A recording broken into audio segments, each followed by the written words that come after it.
Pakibalik yung asawa ko. 3 years ago, tinamaan ako sa babaeng ito. Nursing ang course niya. Samantalang engineering naman ako. Nalaman ko na 21 years old siya. Mas matanda ako sa kanya ng 2 years lang naman.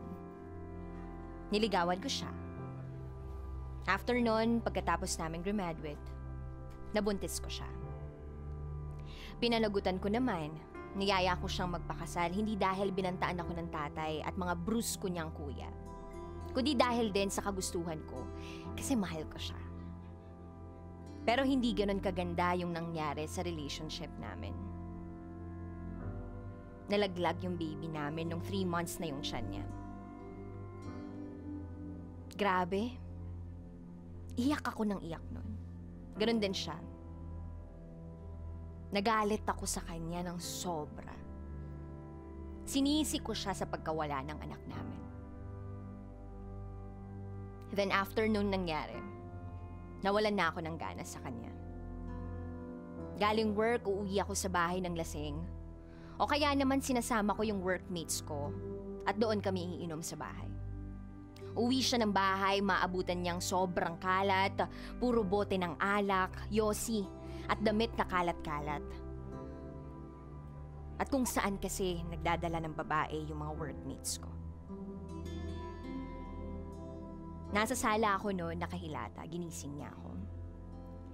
Sa tindi ng hangover ko, nahampas ko siya ng damit noon. Naalimpungatan kasi ako. Kita ko yung sakit sa mukha niya pero hindi niya ininda. Dumiretso na lang siya ng kusina at pinagtimpla ako ng kape. Pagising ng mga workmate ko at yung mga babae nila, nagpaalam na silang uuwi na pero biglang nagtanong yung babae na inis akong workmate.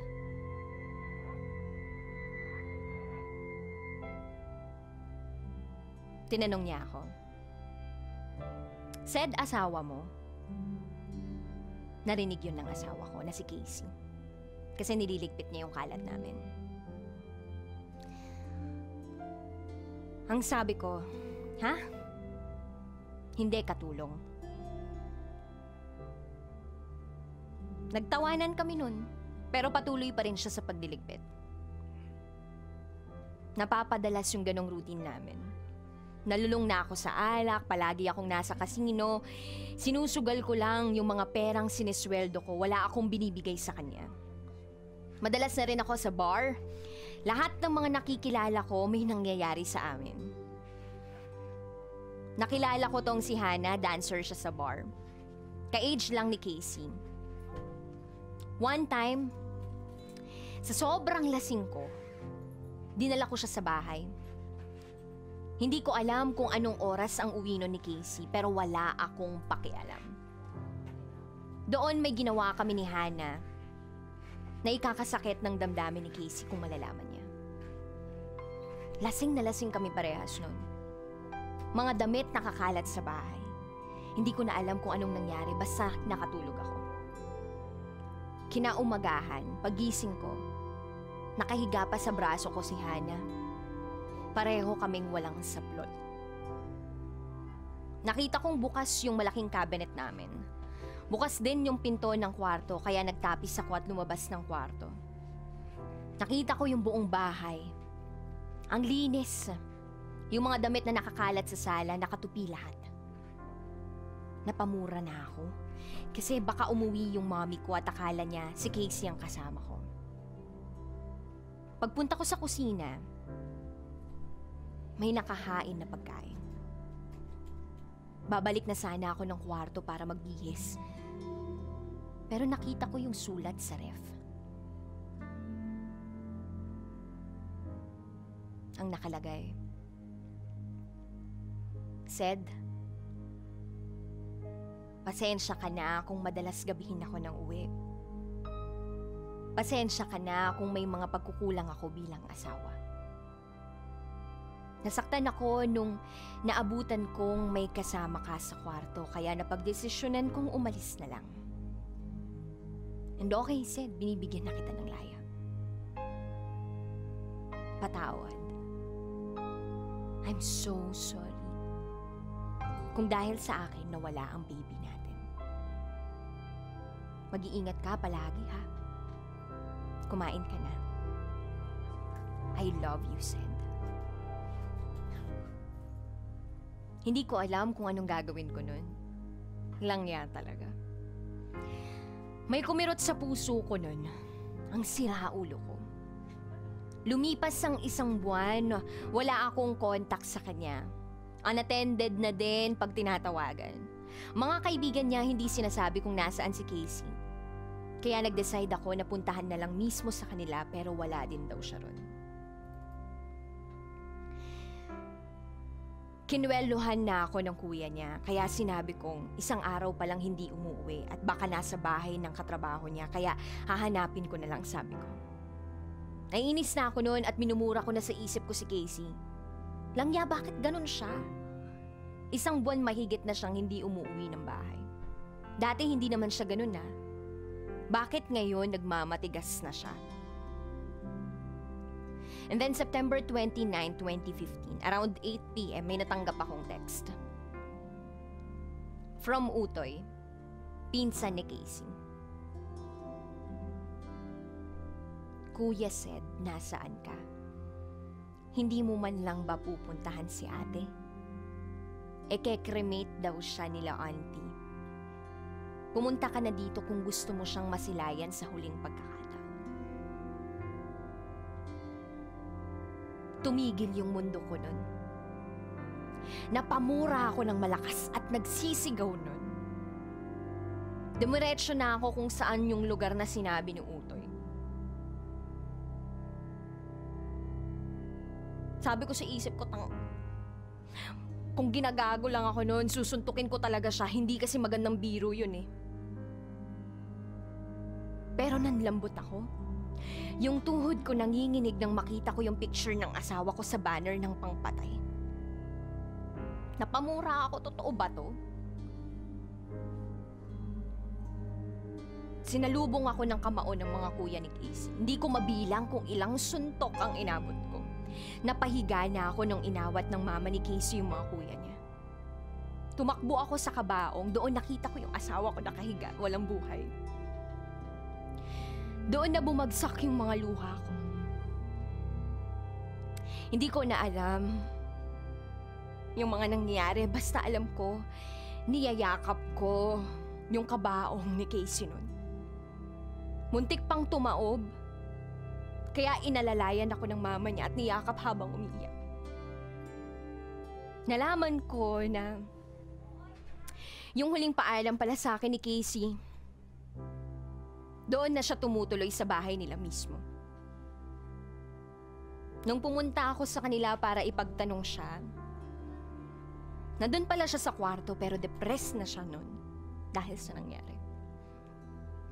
Nakiusap lang siya sa pamilya na huwag sabihin na nandun siya. Ayaw kumain ni Casey, hindi na din tinuloy ang pag-work, hindi na nakakausap ng maayos. Hanggang sa isang araw, nadatnan nila ang asawa ko sa kwarto na bumubula ang bibig. Ininom yung pampaturok sa rabies. Hindi ko kinaya yun. Kasi dahil sa akin, kaya siya nawala. Hindi pa sapat yung pagluhod ko sa tapat ng kabaong niya para humingi ng pasensya sa lahat ng nagawa kong kasalanan. Binalak kong magpakamatay mismo ng araw na yun. Akma ko nang sasaksakin ng sarili ko gamit yung matulis na bagay na nakuha ko nang biglang sumigaw yung kuya ni Casey. Tarantado ka ba, Cedric? Kayang-kaya kong patayin ka kanina pa lang nung pag-apak mo dito pero hindi ko ginawa kasi nakiusap si Casey sa amin na huwag ka naming sasaktan. Siraulo ka, mahal na mahal ka ni Bunso, tapos basura mo kung ituring ang kapatid ko. Alam namin lahat, Cedric, pero dahil sa pakiusap niya, hindi ka namin magawang gantihan. Napaluhod ako nun. Humingi ng tawad sa kanilang lahat. At higit sa lahat, sa asawa ko, kay Casey. Buong araw nun, nandun ako sa tabi niya. Hindi ako naalis. Pinagdarasal ko siya. Walang sawa akong humihingi ng patawad. At sinasabing mahal na mahal ko siya. Na alam ko na hindi ko naparamdam sa kanya kung gaano ko siya kamahal.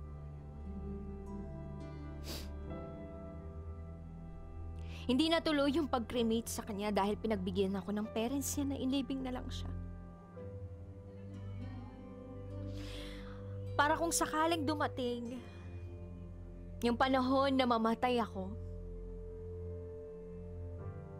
gusto ko kasama ko pa rin yung taong mahal ko.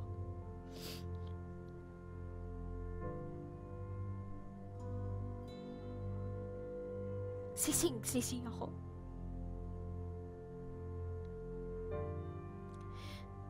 Araw-araw humihingi ako ng tawad. At kung pwede lang ibalik yung panahon na nasa tabi ko siya, pinagsisilbihan niya ako. Gagawin ko. At ako mismo ang magsisilbi sa kanya. Pero wala na.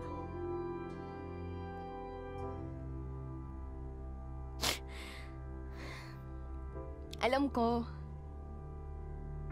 na darating din ng araw na makakasama ko si Casey, ang asawa ko. Darating din ang araw na makakasama ko rin ang anak ko.